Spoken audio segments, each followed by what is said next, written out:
Yo, this is Film Don't Lie on A2D Radio. And as always, we are brought to you by Alonzi Travel, specializing in creating the vacation of your dreams at Disney, Universal, or wherever your heart calls you. Reach out to get a quote and start planning. My email, Charles at alonzi-travel.com. It's also below in the ticker, so if you need it throughout the show, it's there for you.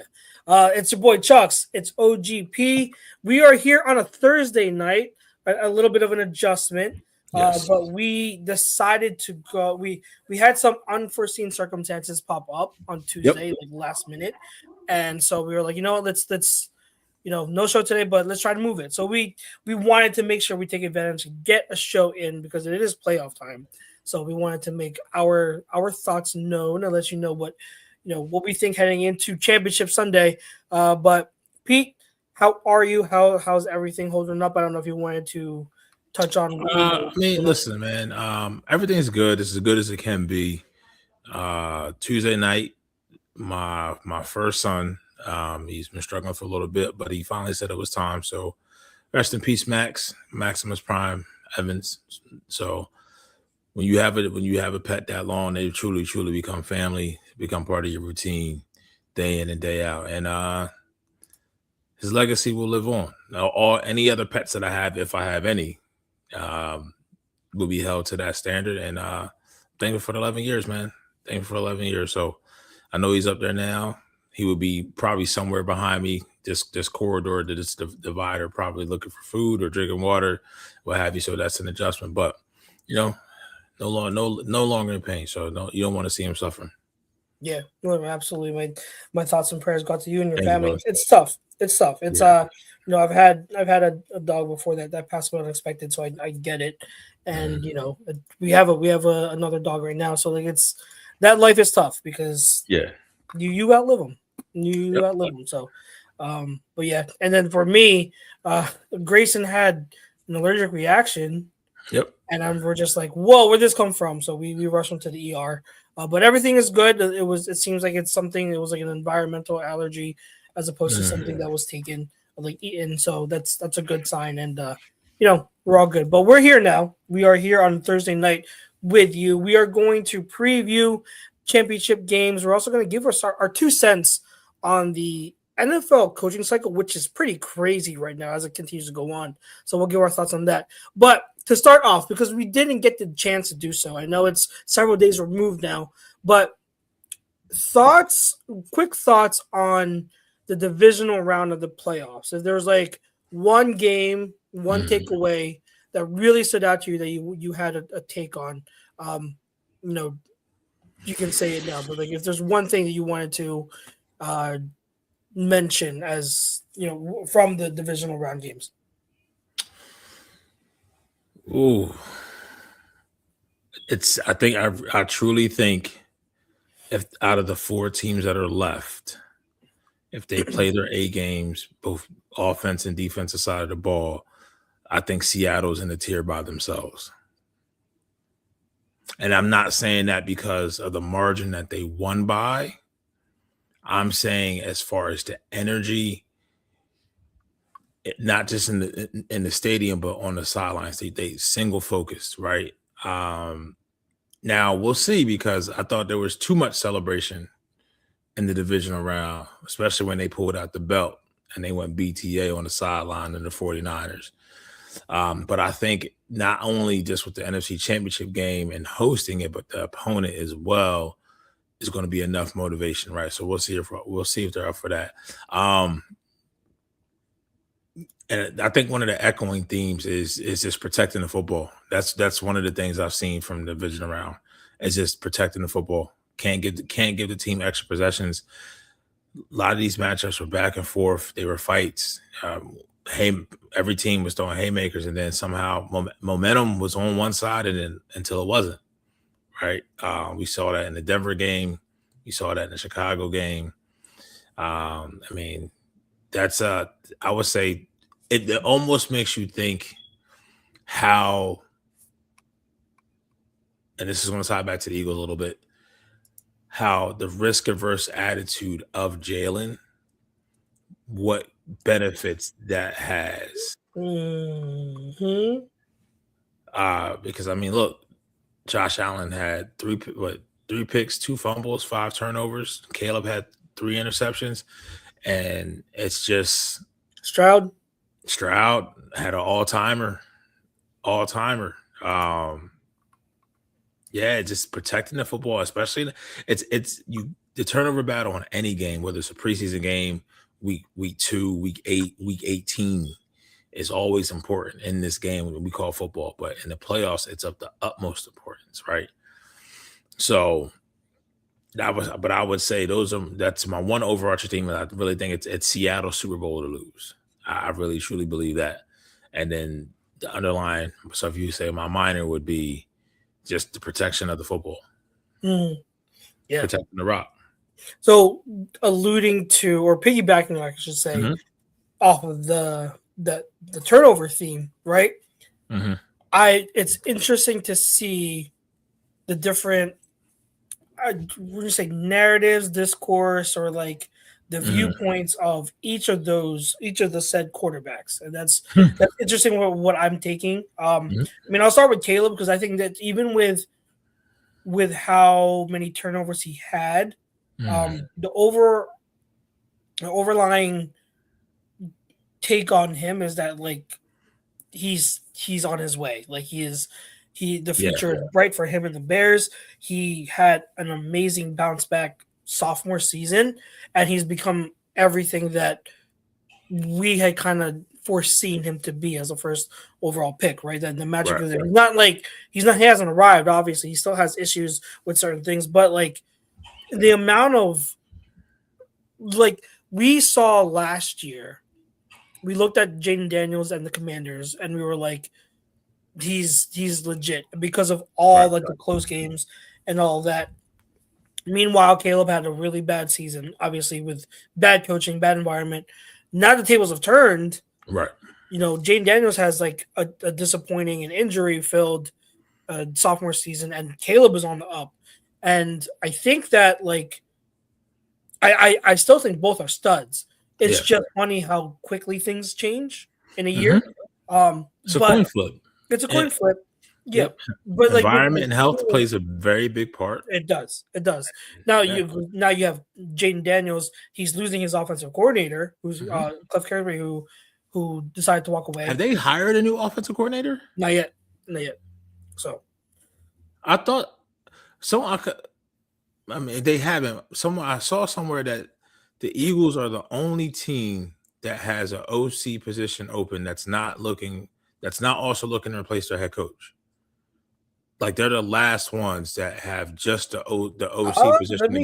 Let me see because I don't have it on here. I heard that somewhere, but no, I mean the momentum goes, and even though the players are the same, the environment for Caleb changed, and I think that benefited him. We saw that ultimately lead to an exit in the divisional round. And I think the last 2 picks that he threw, it just was I don't know what him and the wide receivers just weren't on the same page. They just weren't on the same page. Whatever happened with that, when they had the momentum, they could have went down for the field goal. It's almost like the I don't know if who threw the interception, who caught it from the Rams, the last one. I don't know if he came off his man or what is the wide receiver stopped running. I think he was targeting Burden. I remember that. I think that was the last one. And the last one he was targeting Moore. Moore. Overtime? So was Moore twice? I think because you said one of the picks that he threw, it almost looked like, but I don't know if it was Moore that gave up on it or him and Moore, him and Burden. Him and Burden weren't on the same page. It was Moore that gave up on him. The second one was, I think he was targeting Burden. I think the second one. But the third one, I mean, people question, you know, and I looked at the film, you know, people question like, why are you throwing that? But in my mind, just in my mind, I understand that, but at the same time, based on that look, because Moore's coming off on a deep crosser, and he's got that because it's Cam Kinchins that comes up with the interception. Okay. I was going to say Cam. I knew the first. No, Cam Curl. Sorry, wrong. Cam Curl. It was Cam Curl. Sorry, my bad. But when you have that look, I'm good with taking it because if based on what Moore is supposed to do, that should be there. That absolutely should be there. But Moore slows down, and even if he's running the wrong, because it looks like he's anticipating Moore to kind of flatten the route, Moore's kind of like drifting. But still, even if Moore still slows down. Like you can't do that. And I think I put them and the thing is, if this was a one-off, that'd be another thing. Yeah. But Moore has had now a penchant. You ask Bears fans, he has a penchant for doing this. For I wonder if he thinks he's sitting down a route, but like you and your QB have to work on that. No, he's not sitting down. That's an actual call. Like he's supposed to keep running, but like it's just he has a penchant for doing this. It's like a AJ Brown kind of thing where he doesn't, he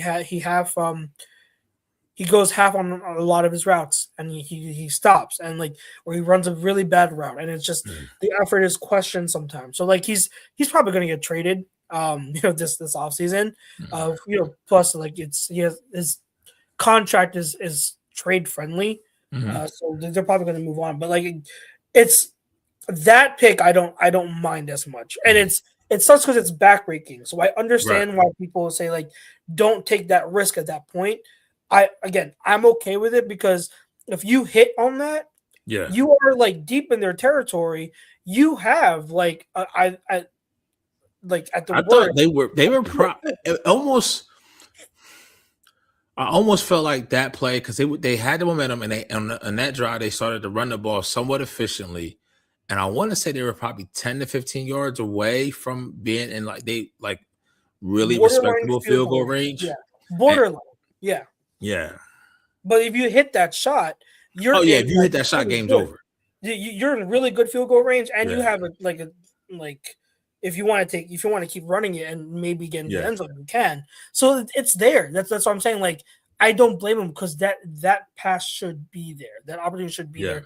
I don't because if you choose to pass an opportunity like that up an open receiver down the field and you're trying to just meticulate and go check down and play conservative, what if you don't pick up another 10 yards to get the first down? Now you're in like fringe territory where you can't really kick a field goal because it'll be too long, but you're not going to punt it. So it's damned if you did, damned if you don't. So I didn't mind that one from Caleb's perspective, but like overall, I think that like it's really good look on Caleb moving forward. And the amount of clutch plays he's had throughout the season is phenomenal. And Pete, I don't know what your reaction was, but that fourth down throw to end the fourth quarter to tie it up, I have no idea. Like I have never seen something like that in my life. Like it's when I was watching and he chucked it up, I'm like, it's game over.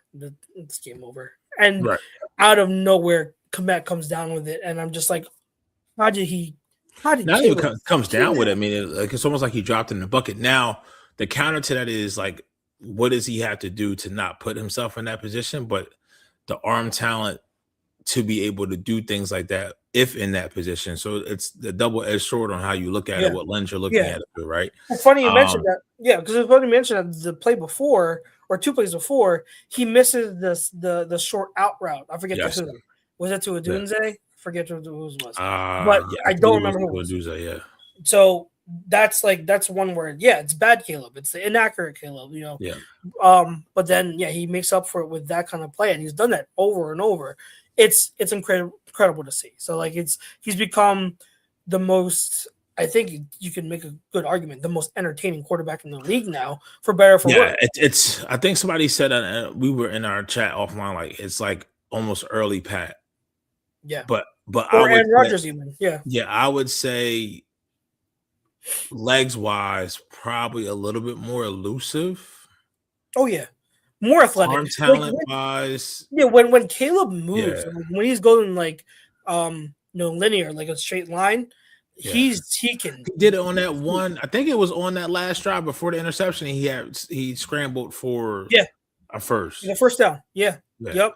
He can move. He's got speed. He's got linear speed, a straight line speed. So he's athletic but I would say it's almost, you don't know if you'll get back there. You don't expect the Lions to have a down year like that. The division at all is not going to get easier, and now you're not going to catch anyone by surprise.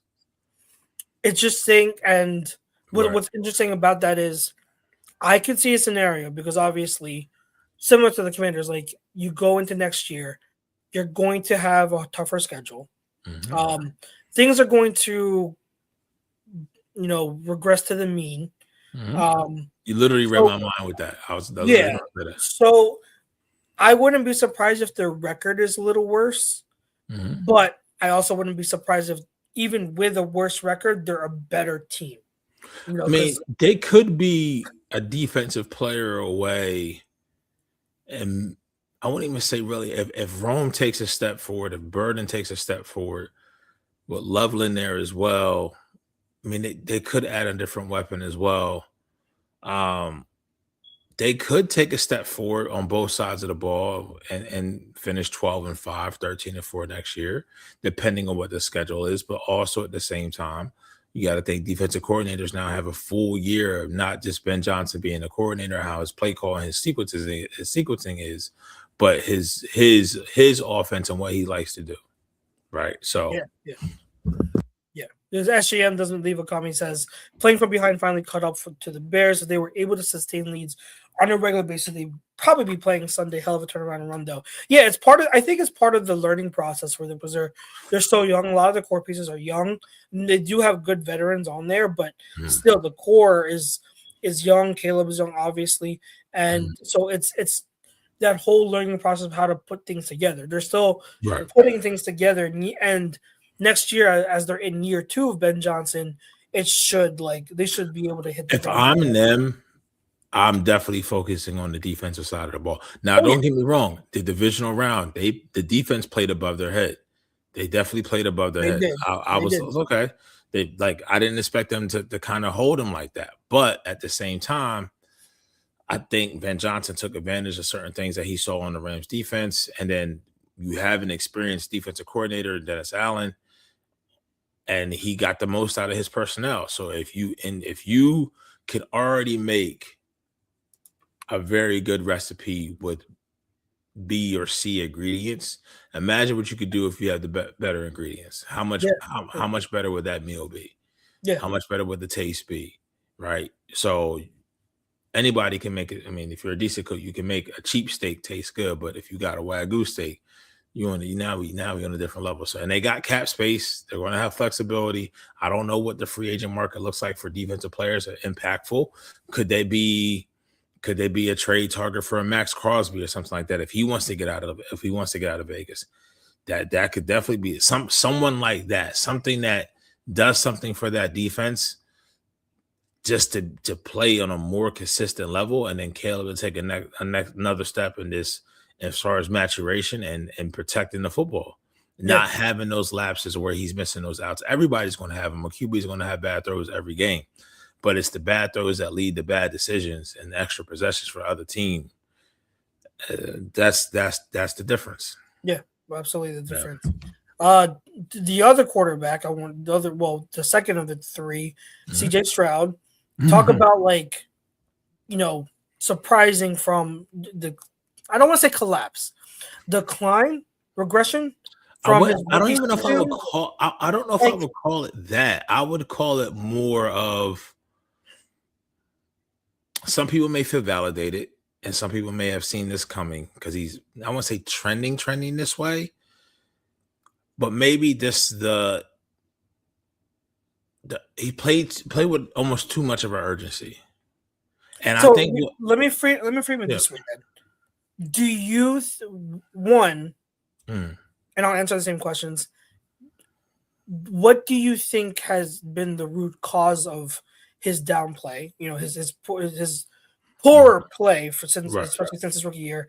And 2, is it salvageable? do you think he can bounce back and and give the Texans just reason to extend him when the time comes? I would say everything that they're saying about what Jalen doesn't want to do this and J-Lo doesn't want to do that, I think that's somewhat valid about CJ for whatever. Because remember why Slowick left? Him and Slowick got into it, coached him hard. He didn't like it. Slowick was no longer there. And he hasn't been the same since Slowick has left. The offense hasn't been the same. Now, also be mindful of the running game also hasn't been the same. And I think from him, what that offense is right now from a personnel standpoint, they need to be able to run the football. Yes, yeah. They need to be able to run the football. And when you take that away and not having Nico, you kind of press a little bit. And I think this is the third year in a row that they've been bouncing the divisional round. Is it the third? Because they beat last year was yes. No, so they beat the Chargers first. Was the Chargers and then they lost the Chiefs. Lost to the Chiefs, and then the year before that, they won in the wild card round, and then they got aired out by Baltimore. Oh, okay. They got aired out by Baltimore. Okay. Now the defense is going to hopefully take another step forward, or keep that same level. Maybe even, I don't know even if they regress slightly a little bit. But once again, I think it's for CJ, it's truly having self accountability. What am I doing? And being more coachable, because he hasn't been the same. Yeah. And I'm not talking about the pieces around him have changed, but just putting and figuring out the psychology of it. Why am I putting the ball in harm's way? Yeah. To this effect. Right. The decisions like the pick six with when he took the hit or when he's under pressure. Throw that ball away. That plays that there's nothing good that's going to come from that. You can't, and you're not the athlete that's going to be able to scramble out of that and make something happen. That's not who you are. Right. So, I mean, if I'm, it may take another coach, may take another OC in there, but then now that you're on your third OC and you're the one constant, I expect if out any years, if he's going to figure it out, it'd be this year, because he wants the contract. Yeah. So they have to make a decision on his fifth year option, and then go from there. I've heard half and half. Like, I've heard some people say you can't give that to him, and I've seen others say like it's not even going to be that much. You have to exercise that fifth year option. I think absolutely that the lack of a run game has played a big part. 100%. The Joe Mixon thing hurt them big time. The other thing is, and it's in conjunction with that, but just the O-line has been so piss poor the last two seasons. So piss poor. Last year, we know how bad it is. And you could argue it's possible this year it was worse. Possible. If worst case scenario, it was just as bad. So I think the way you term it, him pressing, is yes, he's pressing. He's trying to make something happen all the time. When he really doesn't. And that's just from up here. Like, there, and that comes from a coach. I'm like, hey, we have a defense that you can turn it over 5 times and they may not get any points out of that turnover, depending on where they're at on the field. Yeah. You don't need to press. Yep. You don't need to press. And it's going to be a similar theme with the next guy I'll talk about. But like, I do think, to finish up on Stroud, I do think that if this Texans team can just stabilize that offensive line and upgrade the running back talent, they already have the receiving talent. I mean, we know Nico is one of the elite wide receivers. Jaden Higgins showed promise in year 1. Jalen Noel looks promising too. Tank Dell, I don't know what his future is going to be after those injuries, because it wasn't just the ACL; it was everything. It was like but I mean, like, he still is an option, and so they have receiving talent. It's just about solidifying the offensive line and upgrading running backs. I know people like in the fantasy community try to hype up Woody Marks. Woody Marks isn't anything special. It's like he's just not like he's a solid rotational guy to have, but like he's not anything special. You need talent there, and obviously, we don't Joe Mixon. Who knows what that is? So you need to really upgrade. So I think if they do that, there's absolutely a pathway for Stroud to get back to where he was his rookie year. So I wouldn't give up. And it's not like he's been horrible the whole year. Right. He's had stretches where he looks really good. It just said that inconsistency because of the O-line and him just not really knowing what to look at or not really knowing how to manage a game. That's what the so yeah. I mean, I'm sitting here now looking at the top like 50 free agents list. This was CBS Sports released this on about a week ago. Who do you think is number one? I don't even know. It's a wide receiver.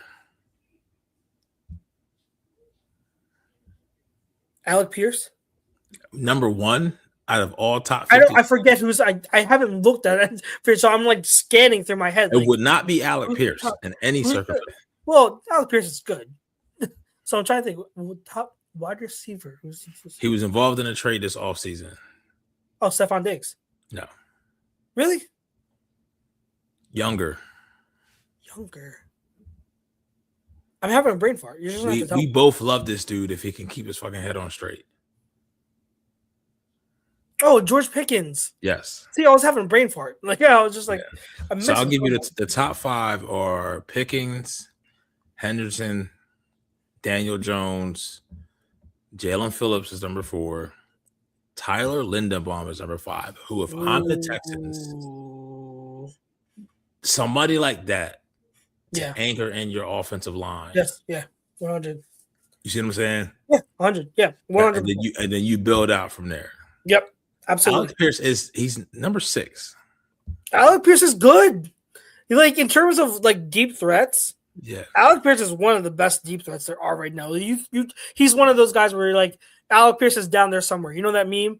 That's Alec Pierce falls into that category of. I mean, I wonder how much cap space they have, but if they want a free agency or tampering period, if you see the Houston Texans sign Tyler Linderbaum and Breece Hall. Oh my God! Well, Chiefs should be going after Breece Hall, in my opinion. I mean, the Chiefs should be in on DJ Moore. The Chiefs should be in on George Pickens. Yeah. The Chiefs should be in on Alec Pierce. I mean, because they don't have any. They need something else. You need a big body wide receiver. Yeah. We talked about the Chiefs offseason plan already. So, yeah. The third. Quay Walker's a free agent already. Jesus. Quay Walker. Yeah. Wow. Yeah, he was 4 years ago. The last QB, and I have a lot to say because a lot of the discourse going on. All right, and this is a very one Josh Allen, okay, and people, if you are listening, you're watching. What's up, Dale? You probably don't know which angle I'm going to take this, but no, Pete, knowing me, he probably knows I'm calling it right down the middle. Yeah. But the first thing I'll say is 100% that loss is on him. I am not a QB wins is a wins are a QB stat person. Yep. We all know that.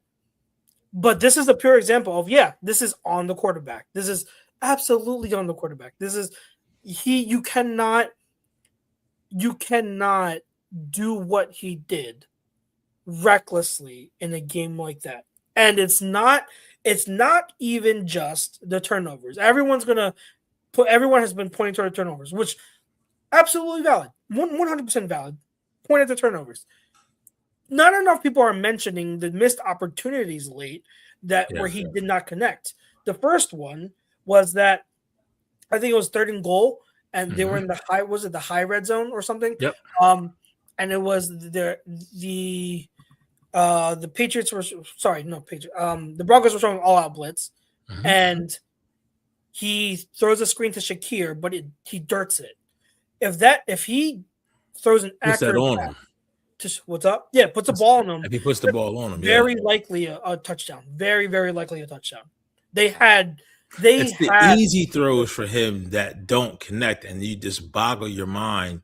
But I think he's another guy that presses. Now, But the other one, late in the fourth quarter, when they're driving to hopefully tie it. Is that the one he underthrew? The one to Knox where he overthrew.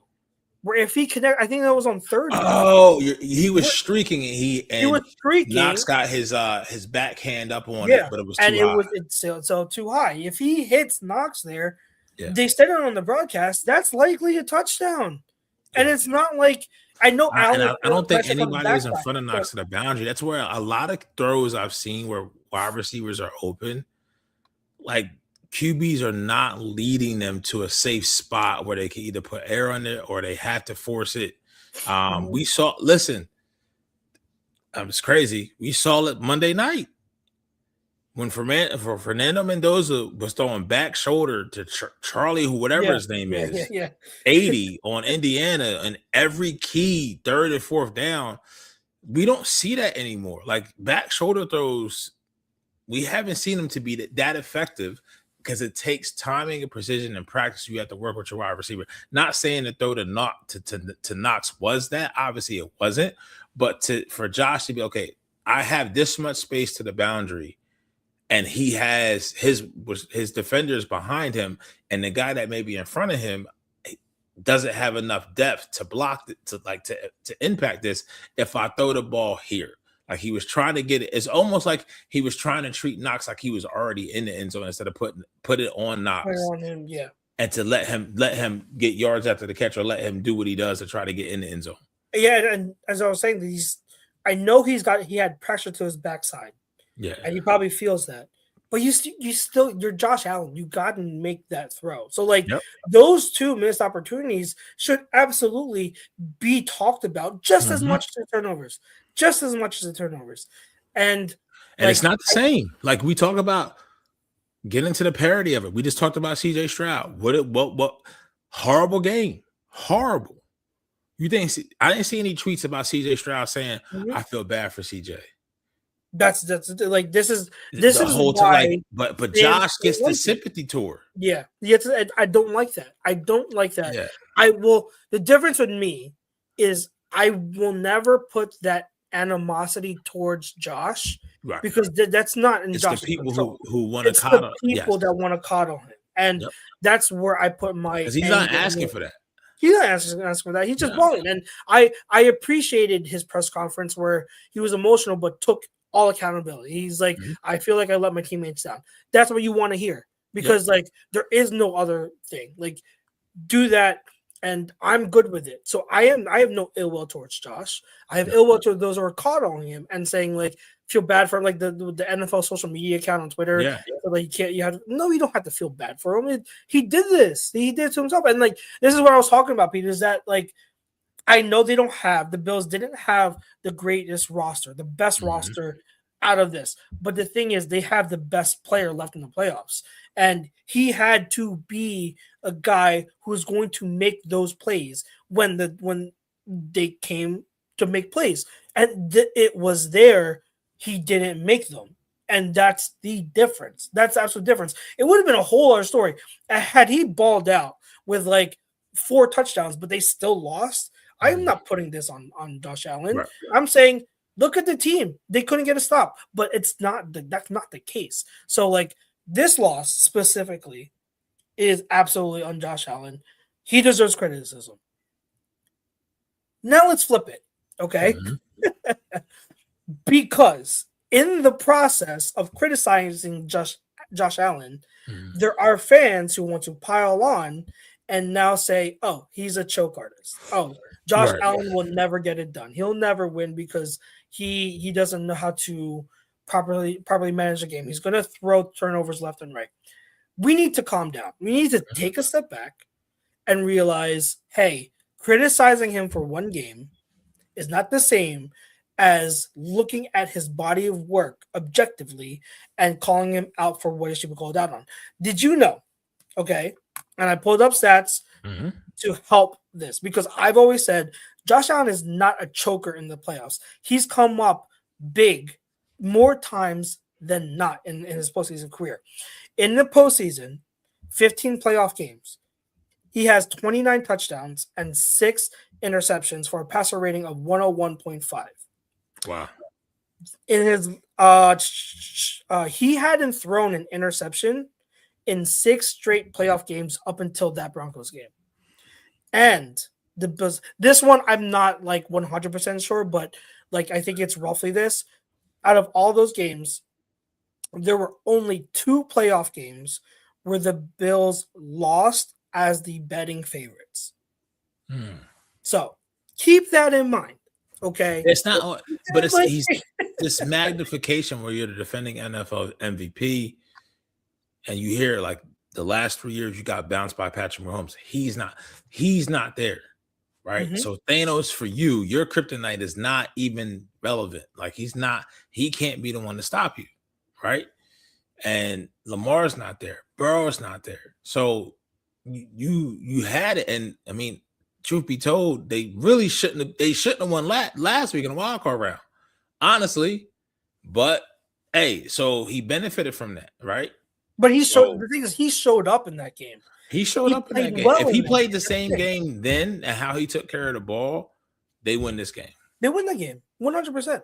And that's the thing where it's like, I don't like jumping to conclusions and saying or reaching to these extremes when you can say Josh Allen choked in this game, but you can also say Josh Allen is not a choker in the playoffs. Like he's like, what do you qualify that as? Because like if his overall body of work in the playoffs is playing well, and consider this. When it comes to the games leading up to it, especially like we just talked about the Jags game, they win that game mainly because Josh Allen is having a performance, like a great performance, right? Yes. Josh Allen put the team on his back. The run game wasn't there. He was getting banged up left and right. He stayed in the game and he delivered. Yep. He's carrying, and I had said the Bills don't have the best roster out of all these teams. They don't have a great roster or team compared to some of the other contenders. Josh Allen is carrying this Bills team. So if he carried them in that wild card round playoff win, does that not count toward the conversation of does he choke in the playoffs? Because I think if I'm looking at someone who chokes in the playoffs, the person that we all know we're going to point to is Justin Herbert. And you know me, I like Justin Herbert. I'm completely fine with saying he chokes in the playoffs. I'm completely fine with that. I mean, he is not the same as Josh Allen. The narrative that Josh chokes in the playoffs, they literally changed the whole overtime rule because of that. One of the greatest games we've ever had. Yeah. Was that 4 years ago now? 2021. I don't know if it was the 2021-2022 playoffs or the 2020-2021 playoffs. But like 4 or 5 years. 5 years, yeah. And all that being said, with Josh and his turnovers, and they lost that game, Greg Miller makes a great point. Those DPI calls towards the end of that game, to me, were some of the most atrocious calls. The one was legit. It may have been the white one because the DB didn't turn around at all. Yeah. But there was the other one was where that was very ticky-tack. Very, very. But based on what we've seen from the Bills organization this week, a little over 24 to 48 hours ago, there was definitely some smoke in that locker room and tension there, bro. Like we'll get to it because that's definitely one of the things. So just take that into an account of what you're seeing on the field, because I get the gist now. There's a lot of that pressure in that building in Orchard Park than just what we've been seeing. Yeah, 100%. 100%. So I had to get that off my chest with the Josh Allen thing because I can't stand extremes. I think people take it too far. Fans, Eagles fans, everyone like, criticize them all you want for this game. Let's calm down and take a step back and not go overboard in criticizing. I had one person say, okay, if the Bills lose this game, Josh Allen's no longer a top 5 quarterback in the league. And I replied to him like, okay, who do you have as a top 5 quarterback then? Who are your top 5? Who do you have and what are you basing it off of? Yeah, what are you basing it off of? And he comes back and says like, oh, I don't know. And I'm just like, you're gonna make a reactionary take like that based Very, off. very, very KJR knee jerk reaction, bro. It's so knee jerk. So Yeah. we need to just calm down. Last thing on the divisional round in this game specifically, before we move on, the Brandon Cooks interception. You say it, I'll say it. Do you think that was an interception or a catch? No. Interception or catch? Catch. Interception. I say catch from the standpoint of I feel as if when he jumps up, he establishes control as he's going to the ground. He has to go to. He's going to the ground. He's surviving the ground, but also at the same time from what the rules are now, it leads to interception. But in the confine of the rules and how it's called and how it's officiated, to me, he's down. He's not fighting anymore to like. I don't know if in his mind, I think he thinks he's down too. Because if you look at the actual catch, his hands are on the ball. I forget who comes up with it. It may have been Kareem something. I forget. He's trying to play the ball. He doesn't get his hands on the ball. The DB doesn't get his hands on the ball until almost Cooks is on the ground. At what point as a wide receiver in that case do I lose my protection of being down? It's way later than that though, because here's the thing. Right. Two things I would to rebuttal, and this is why like I'm insistent. This is absolutely an interception. One, how would it look if there was no defender and the ball still came loose? Would everyone be like? See, I don't think it came loose on its own. But that doesn't matter because the fact that it does come loose. So if he didn't survive the ground, then it's an incomplete pass if there's no defender there. Even if there's no defender there, he has to survive the whole process of going to the ground. Two, we already this is the we call it the Calvin Johnson rule. It's also called the Des Bryant rule for what whatever you call it. We've seen those instances of why it's ruled the way it is.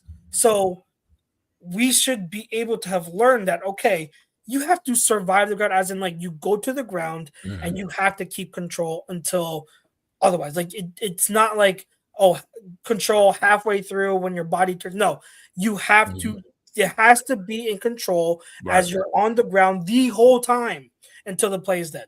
Until they do the rush. See, and that's where I thought maybe what would have been the other side of this if he catches the ball, everything happens in the same way as it did as we seen it play out. He goes down, and then the side judge, because I don't think it was, may have been like a little half-second delay before the ball gets ripped, or it looks, because to me when they went to the ground, it wasn't like I didn't feel like they were fighting over the ball at that point. I felt like Cooks had control, was established. When he first hits the ground, yes. When he first hits and that's what I'm saying. Like if the whistle comes in and he's called down and the DB comes away with the ball, it's what are we doing then at that point? Because the whistle's dead. Like you said, the whistle's dead at that point. The play is dead. Because I truly believe this. I don't know if he said this, but I think Cooks in his mind, as a wide receiver, I think that he thinks that he's already down and the play's over. He probably does, but so did Calvin Johnson. Yeah, that's true. So did Calvin Johnson, and that's the thing. We have precedent of this happening, so there's no excuse for Brandon Cooks or for anyone to be like, yeah, but like, how do you know if he's down? Like, if you're going to the ground, maintain control until there's no shadow of a doubt. Like you have to keep the ball in your hands without any type of interpretation to be left. You can't. So him going down, yes, when his body first hits the ground, he has control. And plus the defender is contacting him. Yes. But as he turns over, he's losing it. That's still processed through the ground. You have to maintain control through the ground. So he doesn't, it's interception. But when you say so now, generally maintain through the ground, usually it's just the sole act of the wide receiver. Like I haven't seen in a situation where these things come up where does he maintain, and you had the DB right on him. Like it's usually they go up for the catch, they have it and they establish it, and then as they go to the ground, untouched, just them by themselves, they lose control. So that's where, I mean, it's nothing you can do about it. Now I can see it going both ways depending on the lens that you're looking at it through. But I also would have felt as if there would have been a valid argument if the line judge would have ruled him down at that point. I think though, the process of the catch is what's the word I'm looking for? It takes precedent over being down by contact. So even if you were ruled down, like think about it in the end zone, right? If we're going out of bounds, if the wide receiver is going out of bounds, right? And he's so no defender. It was just the wide receiver. He's catching it. Right? He's falling to the ground. Let's say a knee is down, right? Say a knee is down in the end zone, right? He has control of the ball. Knee touches down, but he's fallen to the ground. He goes to the ground, and as he hits the ground, he loses control of the ball. We've seen that numerous times. It's ruled an incomplete pass. Well, if you say somebody's like running a drag route or a corner route, and and it's a low throw, they catch it, and to get to the ball to catch it, they either have to ankle down or go backwards, and then they land. They have it, and then as they land, their back hits the ground, and they bobble it, and then by the time they reestablish control, they're out of bounds. At that point, if any part of them is out of bounds, then that's an incomplete pass. It's incomplete.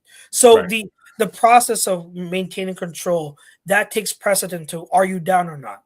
You have to maintain control first and foremost, and once you do, then it goes to okay, were you down in bounds?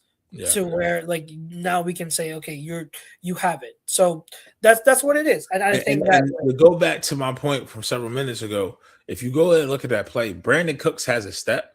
I don't know why Josh is throwing that to the pylon instead of throwing that up vertically, because he throws. That's another thing. I don't know. If he throws it up vertically, Cooks then can catch it over his outside shoulder. He doesn't have to come back to the ball. He doesn't have to come back to it.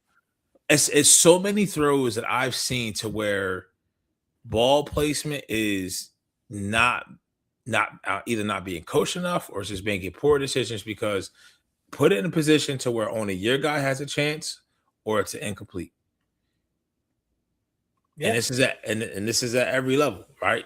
I mean, Caleb is different because once again, if the wide receivers on the same page, that can happen, right? So because even also the other one, remember, it was a couple plays before that play where Cooks had that. He did have the catch. He survived the ground, but his hand came down first on the line, and then the knee landed in bounds because it was originally called a catch, and they overturned it and incomplete. Incomplete. But I mean, that also could just be Cook's body size as well. But that's why I'm just like, Josh, let him run underneath of it. Let him run underneath. Like you don't have he was throwing that to the pylon. Where he had to come back to it. And it's just like freak things like that can happen. Yeah. Throw a better ball, Josh. That's what it is. Yeah. So ultimately. Yep. All right. So we spent on unexpected 48 minutes on the divisional round because we got to do, but we want to touch on the matchups coming up. Championship Sunday. The first matchup that we have, that's going to be Broncos versus Patriots. And you got now. If you feel sorry for somebody, feel sorry for Bo. Feel sorry for Bo Nix. That's what you feel sorry for. And this has turned into do the Broncos even have a chance? Right, as the number one seed. I think they do. So they absolutely do. So let's do this. What is one key to this game? That because I'll explain it this way because we can look at both sides of the ball, whatever. But we both know with Jarrett Stidham playing, the Patriots are favored. The Patriots the Patriots absolutely are favored. So, what do the Broncos need to do in order to pull off the upset? Protect the ball first and foremost. Protect the ball. And this is Sean Payton. With time and preparation, and Stidham, while a backup, has started games in this league before, and he's doing it on his home field. Now, this was a Super Bowl completely different story. First thing for the Broncos, protect the ball on offense. Defense, spy May, stop the run. It's completely opposite. Can't let May get loose. I don't know. I have a sneaky. There's a lot of things and underlying things in this game. Remember Patriots Broncos when Brady was a quarterback and Manning was a quarterback? But guess what? Josh McDaniels was the head coach of what team? The Broncos. Right? Stidham. When he started games, who did he start them for? The Patriots. So there's a lot of different side quest stories in this thing, right? But I would say protect the ball and give Stidham some easy throws and easy completions, because it's weird to say I don't, even though the Patriots have. Would you say the Patriots offense is just as explosive as the Bills? If not more? I'd say more. More? Tayshaun Boutte, Stephon Diggs. What's the other kid? Kyle Williams? Yeah, more. And both teams outside of Knicks, the Broncos, I think, are at full strength, I believe. Yeah. I'm looking now on the Patriots schedule. I don't know, man. They haven't played a team. They haven't played a team with this defense on the road all year. What I will say about their defense is it's playing a lot better than not the Patriots defense. I'm talking about their the Broncos. The Broncos. Yeah, the offense of the Patriots has not played a defense like this on the road. On the road, yeah. So, which is a good defense. I mean, it's a good defense. The Broncos, right now the line's at 4.5. I would take the Patriots to win the game on the money line, but I could definitely see the Broncos covering the 4.5. Yeah, I think that for the Broncos on the defensive side, they can make this a game because obviously it's in Denver. And May, for the past 2 games, has fumbled the ball numerous times. So pressure, these moments are big. And the defense knows this is on them. Like for the Broncos, they know Vance Joseph and that Cruz knows, like, if we want to go to Vegas or California, Santa Clara on February 8th and be able to take that field, it starts and ends with us. And they have to play the best game that they played all year or get to the level they were playing at earlier in the season. Stephon Diggs against Pat Surtain. Roddy Moss, don't get handsy. You will. Yeah, I mean it's going to be a good game, but I think Stidham's going to surprise some people because I don't. How much better do you think Bo Nix is than Jarrett Stidham?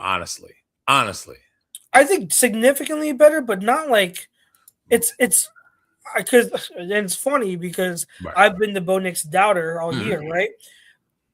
I think Bo Nix is significantly better. Now, does that mean Stidham can't do things? No. Right. When I've been trying to look at other people break down Stidham film for whatever limited film we do have. With Stidham, he can move. He's not a statue. So he can move and he throw on the run. And when he has time and a pocket, he can be accurate. So there is a path there where you can get him outside the pocket, get him on the move on those bootlegs, and have him throw downfield and make things clear for him. Like you said, as a backup quarterback, the last thing you want to do is turn the ball over, and so that's an obvious point. So don't turn the ball over, but at the same time, I think because the Patriots don't know what to expect, they don't know the type of game that the Broncos are going to call with Stidham. You can take them by surprise, and I think that's what they're going to have to do. The Broncos are going to have to use the home crowd and use that opening advantage of catching the Patriots up by surprise to get up to an early lead. And obviously, the larger the lead you can get, the better off you are, because now the Patriots have to press.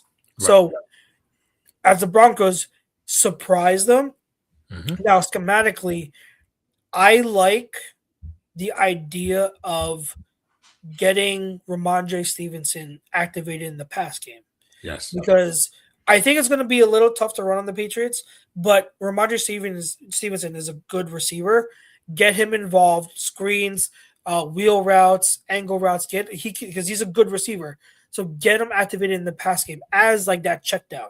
Like you're going to want Stidham to be quick. Hey, first read, maybe second read, check it down. That way he's just quick. Get it out to Ramondre early and often in the passing game and make the Patriots defend that. So if the Broncos if the Broncos defense can force some turnovers, if the offense can just not turn the ball over and catch them by surprise early, that's their path. That's their path to this upset. It's there. It's absolutely there.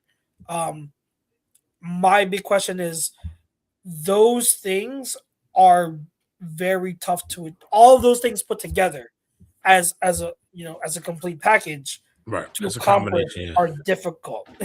It's going to be difficult to do all of that in early on in the game and have a big enough lead, because as the game goes on, it goes advantage to the Patriots because they will adjust, they will know how to attack Stidham, they will let their defense feast, and May will probably make a few plays because that's just the quarterback he is. So that's it. I think the Patriots offense and how they play, McDaniels being there against the Broncos defense, knowing that their backs are against the wall because of the QB. It's different. It's weird, man. Like this is one of the AFC Championship matchups that I did not have in my Rolodex in September. Yeah. It's crazy. All. It's crazy. At all. Hey, I'll bring this up too. Mm-hmm. Are these Broncos not one for one, but doesn't it kind of remind you of similar circumstance as the 2017 Eagles? Somewhat, but I would say even the 2017 Eagles really didn't have a calling card to what, like, as far as which side of the ball. It was really just Carson just made shit happen. Yeah, but that defense was also balling. Like the defense was balling, but I would say what the national perspective is to the defense for the Broncos. The Broncos, they've been talking about the Broncos having a good defense. The Broncos had this defense for the past 2 or 3 seasons. Yeah, I don't ever think you can say that for the Eagles leading up to the 2017 season. But going into the NFC Championship game that year, yes, this feels a lot like the Patriots or the Vikings. It's already been given to them. People are expecting them to go on and win. And now the number 1 seed now being home dogs, they don't have a chance. Difference is Nick was already playing for a while. Yeah, for a few weeks. But at the same time, the way we beat Atlanta that year, I didn't have confidence. It was exactly. Didn't have confidence. Now, could you, speaking of that, you draw that correlation, could you see potentially this Patriots team who has been all world, double-digit winning streak this year? The Broncos had the same thing. Can you see a scenario like you talked about, if the combination of those things happen, like they happened in 2017, to where it's a route like that? Could you see the Broncos just getting hot, flea flicker here? Yeah. You got a Riley Moss pick, taking it to the house. Because remember, we were down 7-0 in that game. Yes, we were. 100%. I can see it. I'm not going to say likely. I can absolutely see it because the defense is what it is. Jarrett Stidham has enough in his quiver. He has enough in his quiver. Obviously, quiver tonight. The Broncos have talent. Right. You talk about Cortland Sutton. You got Mims, Troy Franklin, RJ Harvey. So they have Evan Ingram. So it's there. Like Stidham has to. When you talk about backup quarterbacks, right? It's like if you play them, they played 10 games. 8 of those games are probably going to be subpar. 2 of those games, 1 or 2 of those games will be. They're gonna play. They're gonna play above. So can this be one of those 2 games? That's the big question. I can foresee come 6:00 Sunday, there may be some dog mascot there in Denver. Because because literally, like, you talk about and if there's one coach who I may not like him, but he's good at what he does. Yeah. And if he's going to tap in to get you motivated, it's going to be Sean Payton, because that is a petty son of a bitch. Yeah. A big thing is the Broncos are at home. They're at home. They have that advantage. So it is something. Greg Miller does say, I'm not underestimating the Broncos, even with the backup quarterback, Jarrett Stidham. I really like the Broncos' chances. Yeah. I mean, they have a fighting chance. It's not, they're. Because if you think about it, right, and you take this look at if you take at it from this objectivity look, what did the Patriots really do Sunday to make you feel better about their chances going into? Because I mean, CJ was literally throwing it right to Patriots. I do want to give the defense credit, like I was alluding to. I think the Patriots defense has looked much better. The return of Milton Williams is a big thing, and Milton balling. So love you, Mil. So like he's balling. Christian Gonzalez is a stud. So they have other safety that's a free agent. I was just looking at the list. Jalen something. It's not Jalen Watson. It's a safety that they have. This is like the best. You're not talking about Marcus Jones, are you? No, the other one. Jalen Hawkins. Yes. Yeah. So and I like Marcus Jones too, by the way. So I mean, their defense has played better. I think the front four is where it's really. They do very well. I mean, I'll also say the linebackers. You have Robert Spillane, and then you have Christian Ellis, the former Eagle, Christian Ellis. So the defense has played well, and so I think the Patriots defense has given me optimism, right? Especially facing now a backup quarterback. The Patriots offense. They looked good. I think they played well against the Texans, considering the Texans defense are what they are. The fact that, and remember what I said, the Texans defense, they're not going to be the type of unit that you're going to have success from drive to drive, down and down. Right. You have to keep chugging along. You have to keep fighting. And when the opportunities for big plays comes, you have to capitalize on those rare opportunities. That is exactly what the Patriots did. They didn't have many successful drives. They had turnovers. But there were 3 drives that they capitalized on, and that's all they needed. So they played really well against the Texans, considering all things.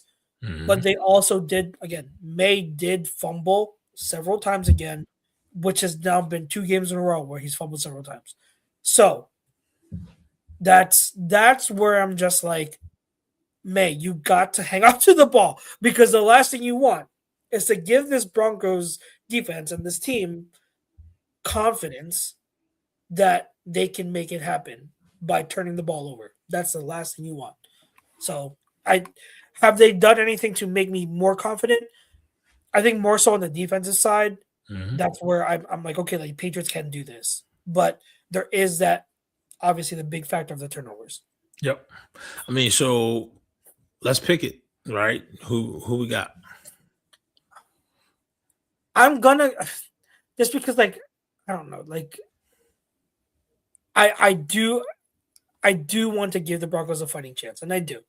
I'm gonna pick the Patriots because I just think that, like, I have more confidence in ways that they can pull this off than the Broncos do other way. But like, there's a fighting chance, and like, part of me wants to root for the Broncos, and I hate saying that because of Sean Payton, but like, part of me wants to root for the Broncos just because it'd be really cool for them to pull this off. But yeah, I'm going to pick the Patriots.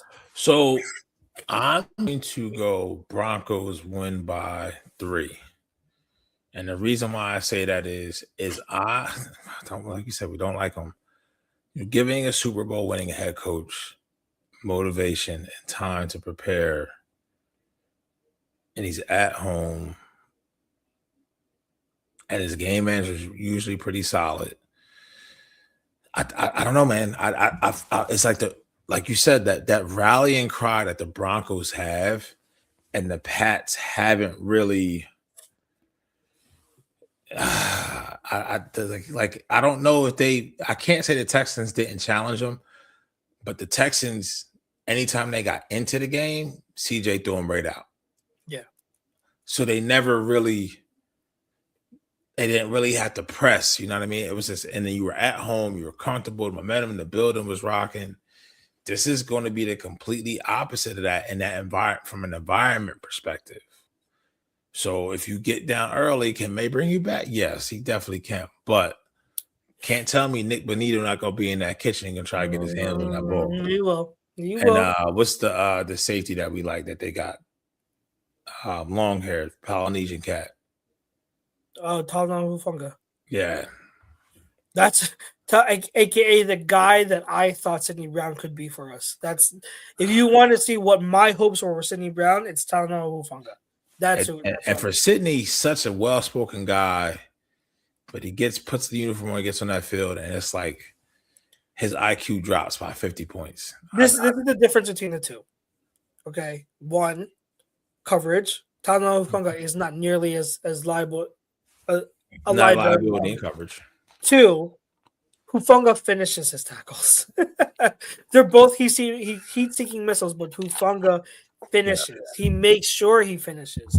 Sidney doesn't finish nearly enough on his tackles. So that's the difference. That's what it comes down to. Similar styles, but it's the two factors that make the difference between the two. All right, so let's get into the I think it's a main event. 2.5 point favorites. See home team. Woo.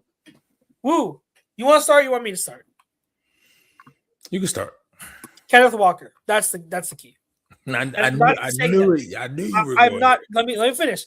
I'm not saying that because I have a shirt, and I'm not saying that because I've been calling for him to be the lead back, which he's gonna have to be because Zach Charbonnet is out for the rest of the year.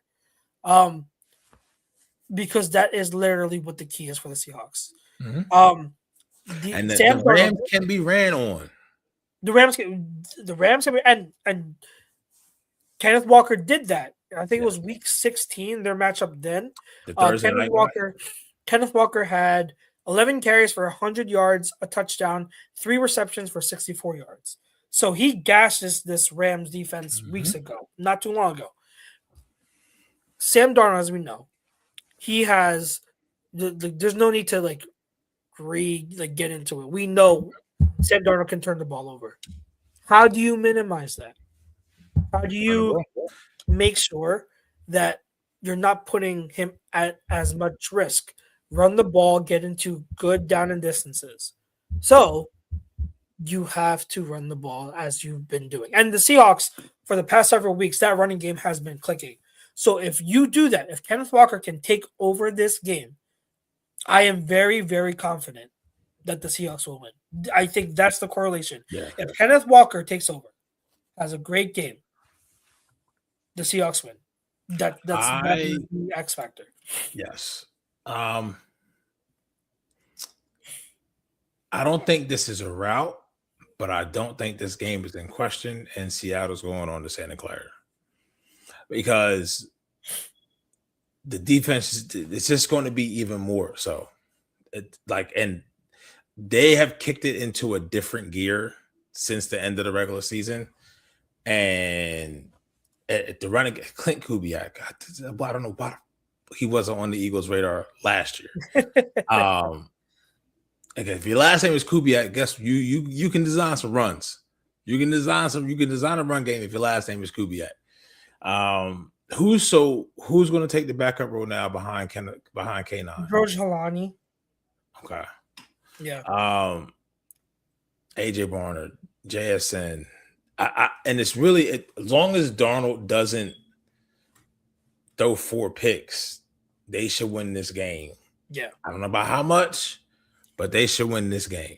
They are the better team. Like I said when I started the show, At the top, I said Seattle to me is in a different tier, not because of the score that they won by, but because of just how dominant they looked and the attitude and the focus and the players were amped. Mike McDonald really showed no emotion. Yeah. He forget he came from Baltimore, they had success. Showed no emotion. I think he took this job. No, that was last year was his first year when Baltimore. He took this job 2 years after Zay Flowers fumbled in the AFC Championship game. He's coached on these, and obviously Sean McVay, things of that nature. They're going to do some things, and it is Matt Stafford, it is Puka, it is Devontae. I don't think Devontae didn't play in Week 18's matchup, Week 16's matchup. If I'm not, I don't know. I don't think he played. He might not have, or if he did, he left early. One or the other. Yeah. So it should be a good game. It's the third time they're meeting. Rubber match again for the NFC West. I just think Seattle's a notch better. Is a notch better. Stafford, and the Bears had the Rams dead to rights. Yeah. And then then DJ Moore didn't run the route. And listen, I love Stafford. I think he's an all-timer. The Bears defense ain't Seattle's. Yeah. And they're definitely not the Panthers. So that's the thing. Stafford has not played well in the playoffs so far. No. He has not played well in the playoffs. He's come up clutch when they need him to. And that's Matthew Stafford. But if you look at the overall game. Yeah, Greg, he tore his ACL. Yeah, tore his ACL. If you look at the overall game, Stafford hasn't played well in either of them. So he's going to have to flip a switch, which he could. He could very well could. At the same time, the Seattle's defense is going to get after him. They're going to get after him, and I think that you got Nwosu, who we interviewed here at A2D when he was a Charger. DeMarcus Lawrence, he's found some youth. Leonard Williams. What's the other guy's name? Like they're just Ernest Jones in the middle. The secondary speaks for itself. Now with them, they have to get it done because there's a lot of their players, a young core that's also free agents, and we're gonna be ready for new deals as well. So like they want to capitalize now. And from what I've seen from what the Bears are able to do, I think the Seahawks can do that. And I think the Seahawks offensive line, crazy enough, is better. It's bigger. I think it's more. I think the Bears offensive line with the Rams offensive line was slightly bigger as far as the Bears, whereas Seattle's offensive line is, these bitches are some mountains. And I think Charles Cross is out for this game. He's still out. Yeah. I don't think he's trending to not play. So he's trending to be the backup is going to have to. I forget what the backup's name. He was inactive last game, but he will step in. So hopefully, he'll be better than what was in there last week. But yeah, Charles Cross not being in there. But Gray Zabel is a freaking stud. Yep. Like whenever I watch Kenneth Walker runs, I'm just like, oh, there's Gray Zabel. There's Zabel again. there's Zabel leading the way. He's a monster. Yeah, such a home run pick for them. So yeah, the Seahawks, they just have to run the ball. Now the Rams do have Quentin Lake back. The nickel corner, who's really, really good. So having him back could help them against the run because then they don't have to lean on playing base and they can play nickel with Lake there, defending the run, and then gives them a better chances in the pass game when the Seahawks go off play action. So Lake is going to be another factor in there that the Rams didn't have that time. So favor to them, but in the end, I think the defense is too good. I think Kenneth Walker is too good. Sam Darnold just has to make those plays. He just has to make the explosive plays when they're there, not turn it over. Like he can probably turn it over once, maybe twice, and the Seahawks will still be good. If he plays like he did last week, they're fine. You didn't need him to do anything. So, so we're both on the Seahawks. And the last thing I will say, obviously, like we touched on it already, Zach Charbonnet not in there, which sucks because like he was running well this season. And that you talk about because I think he's a free agent too. No. He has He's one not. more year. He has 1 year left. But this late into the year, I mean, you're probably not looking for him to come back halfway through next year. Yeah, exactly. So like, this is an opportunity for Kenneth Walker to really cash in, and like he switched agencies this past week. Damn, you switch agencies after your running mate goes down because you know what's about to happen. It's about So I mean, he's already had one playoff game where he tore it up. He does it again.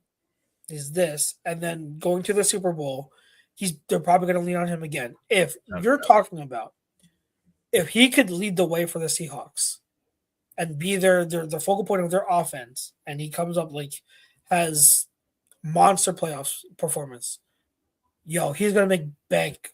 Yeah. And where I originally thought, I was like, he's probably going to be on a different team next year because the Seahawks are going to go with Charbonnet because Charbonnet has a year left, and Kenneth Walker's going to be a free agent, so he's probably going to be an expendable, and he'll probably go to another team. Now I'm not so sure because, like what you said, Charbonnet is tearing his ACL this late in the year. He's probably not going to be available for most of the season next year. Right. So what do the Seahawks do? Do they give K9 a big contract? I don't think give him a deal, but they may franchising.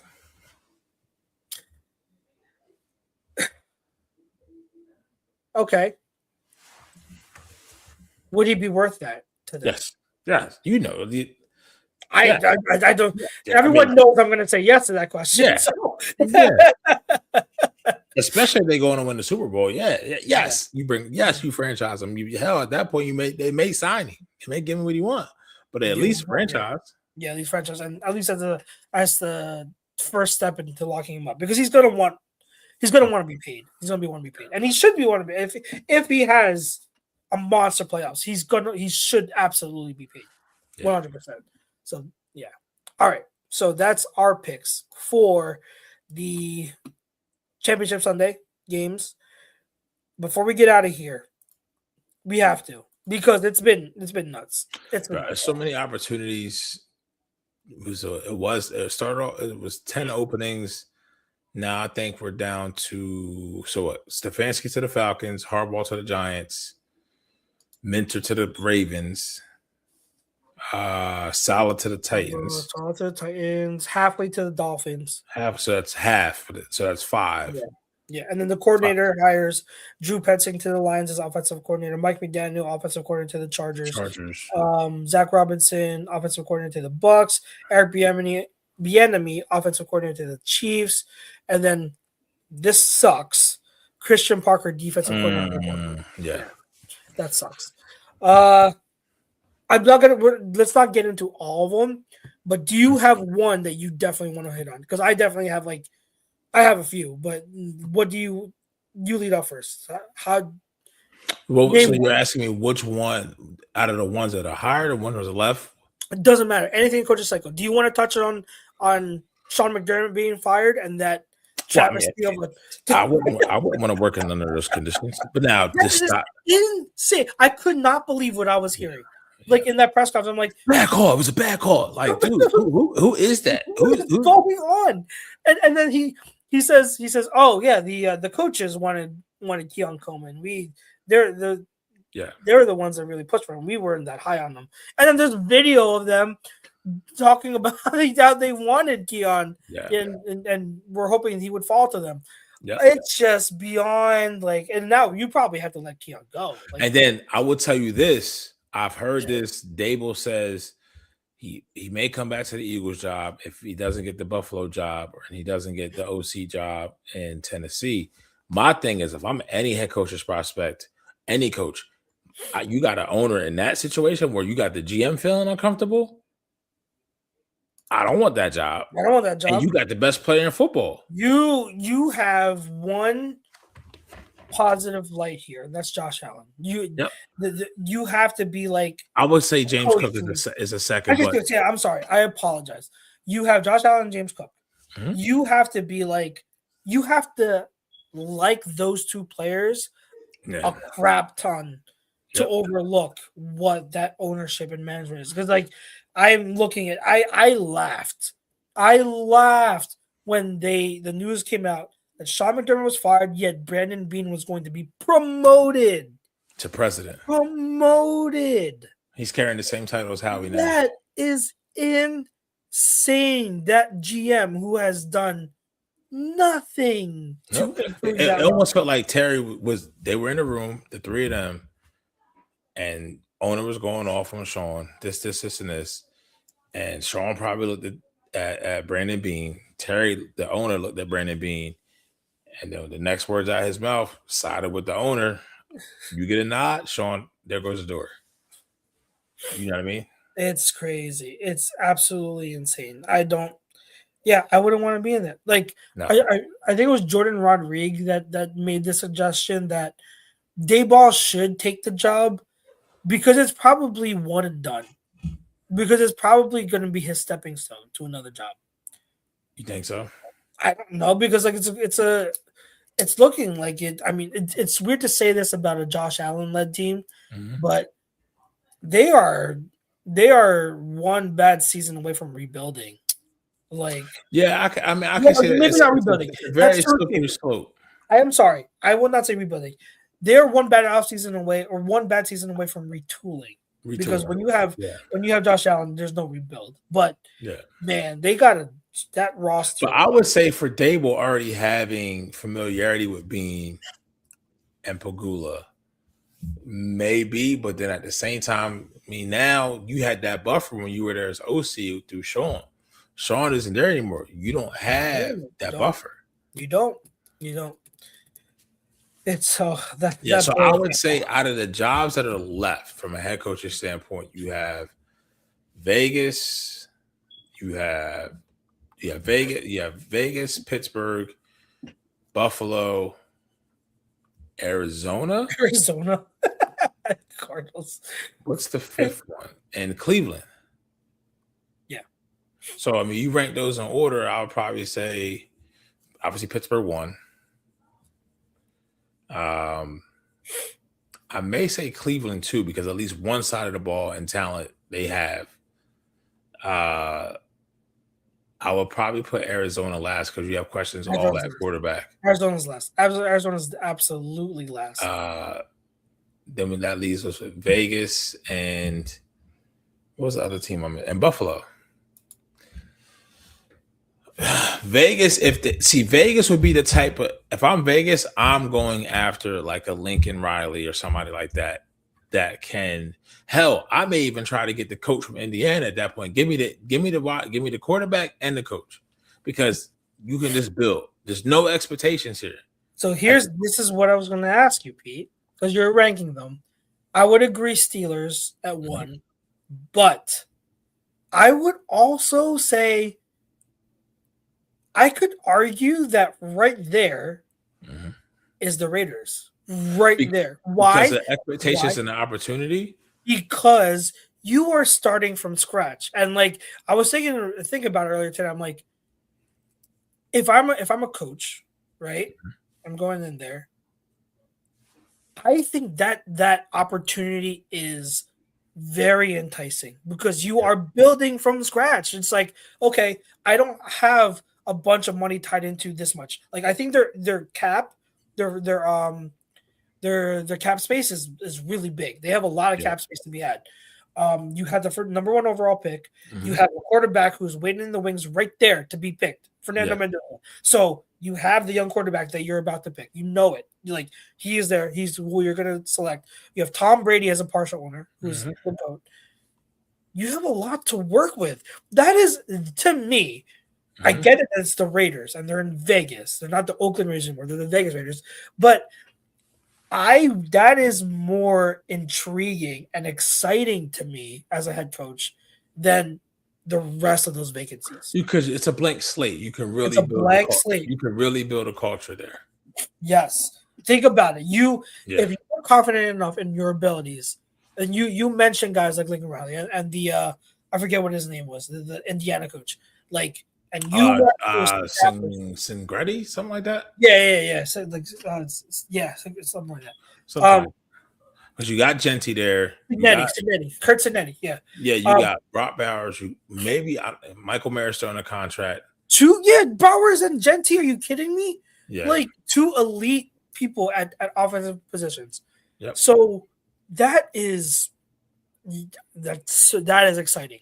To me, that's very exciting. So yeah, I know Steelers because it's the Steelers. You have the tradition, and ownership is loyal, and you have that fan base obviously. So culture, everything. Number one, not far behind as Raiders. I absolutely. I think to put it that way, I probably put them to Arizona still, and then you kind of had to put the Bills 3 because you got arguably the best player in football.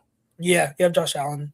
Yeah, but everything else, I think everything else kind of falls into after you get past those 3, everything kind of just waters and it's all bunched together.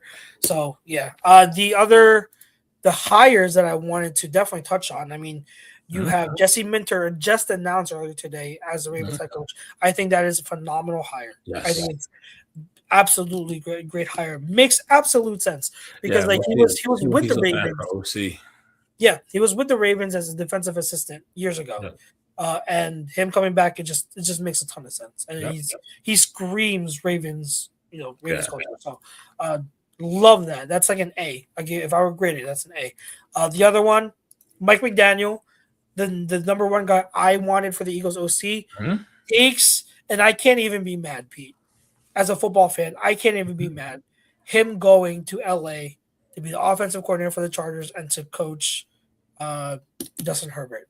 Yep. That is it's a redemption story waiting to be told. Yep. Figure out what's going. Figure out I'm going to say figure out what the offensive line. Get the offensive line healthy. Get Joe Alt back. What's the other guy's name? The other tackle they lost. Rashawn Slater.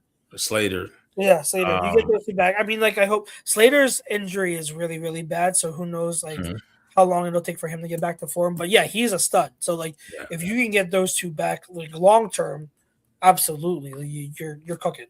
You're absolutely cooking. So I love those. Those are the hires that I really like. Those two is Mike McDaniel as the OC and Jesse Minter as the Ravens head coach. Last thing before we get out of here, the last hiring I wanted to get your thoughts on. John Harbaugh to the Giants. Culture what builder. Are your thoughts? Culture builder. I'm surprised that the Raiders weren't more in on Harbaugh just for that fact, to build culture, because they're trying to establish a culture. And the Giants, but the Giants already got the younger players in place, already having their Jackson Dart, Malik Neighbors, Scatterboo. I mean, Harbaugh can handle the market. I have to see the rest of his staff, but one thing. Yeah, I had to see the rest of his staff, but as far you couldn't do much better, and it's a marquee job, marquee name. It's better than what they've had. Let's see how it shakes out. I think from the culture building standpoint, yeah. You nailed it on the head though, and that's exactly what I was going to make. I think ultimately the ceiling of this hire for the Giants is going to be determined by the coordinators. Yeah, and I'm surprised Monken's already not there with him. This is what I'm saying. It could end up being a thing where he does go there eventually, and no one would be surprised. I never thought it was a guarantee, because if it was a guarantee, he'd be there by now. But he's still obviously weighing his choices, so it was never a guarantee or a shoo-in that Monken was going to follow Harbaugh. Yeah. So, but yeah, the coordinators are, I think, so if they don't have good coordinators there, John Harbaugh is going to get them to be a good team again. Yeah. But Harbaugh alone is not good enough, in my opinion, to lead them to a Super Bowl. Yeah. It depends on the coordinators, and maybe part of his strength is hiring coordinators. Maybe that's it. But I mean, we're talking about the guy who also hired Greg Roman initially. Yeah.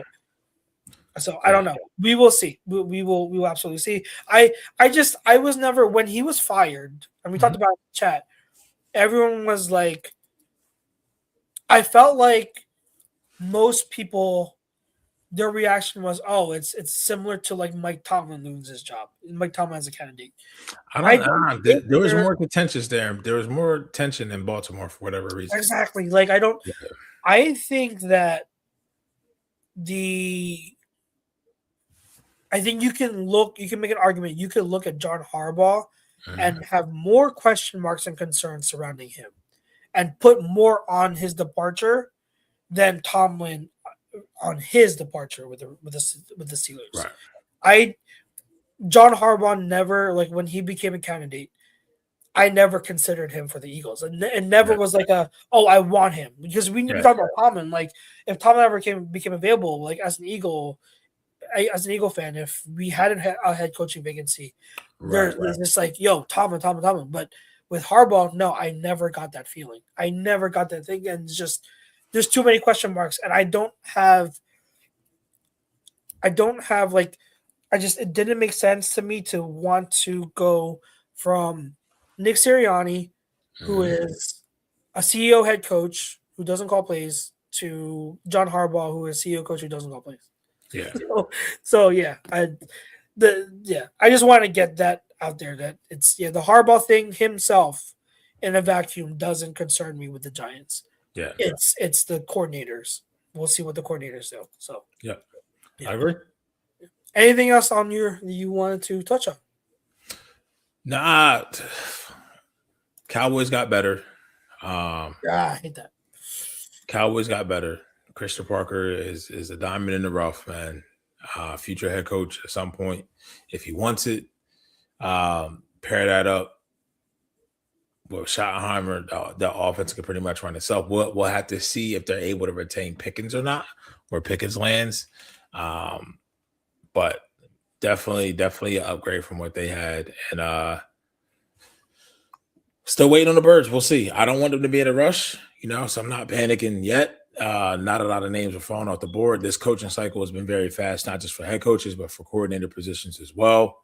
And it goes to show there are teams being more patient because there's people on staff of the 4 teams that are left that other teams are interested in. Yeah. So is there anyone, any names, and I'll say mine too, any names for the Eagles that really jump out to you right now? So McDaniel's off the board, assuming Daboll's off the board, assuming Monken's off the board. Is there anyone else that catches your eye? Curious about Grizzard, because he's coached under different systems and and he has play calling history, right? So curious about him. The Charlie Weiss Jr. thing, a little bit different, kind of flashy. That's not what they said they're really looking for. Obviously Zach Robinson's off the board now. I'm trying to think. I mean, for me now, because he's still out there, I'm definitely in on Monken. Sign me up for that. We all heard at PHLY. Kudos to them. Bo is very entertaining. EJ and Fran bring the substance, and they have a weekly spot where they bring Mina Kimes on. Could be sold on Kingsbury somewhat, but I want no parts of Cooter. Not at all. I can't take him seriously with that name. I can't.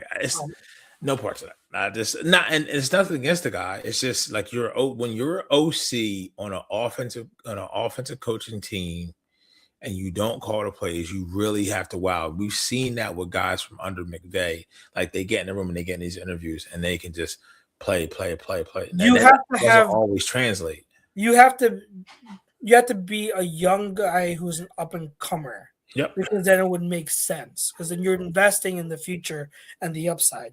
When you're already established, and then you're an offensive coordinator that's not calling plays, just like, what are we investing in? Like, there's no upward trajectory for us to get a good return on that. Like what are you bringing to the table in these offensive meetings and these game plans that we're building for week to week? That's why I say someone like even the kid that we just heard about, Declan Doyle, under Ben Johnson. And I think he's coached under Peyton and McVay, right? I think it's just Peyton, but I could be wrong.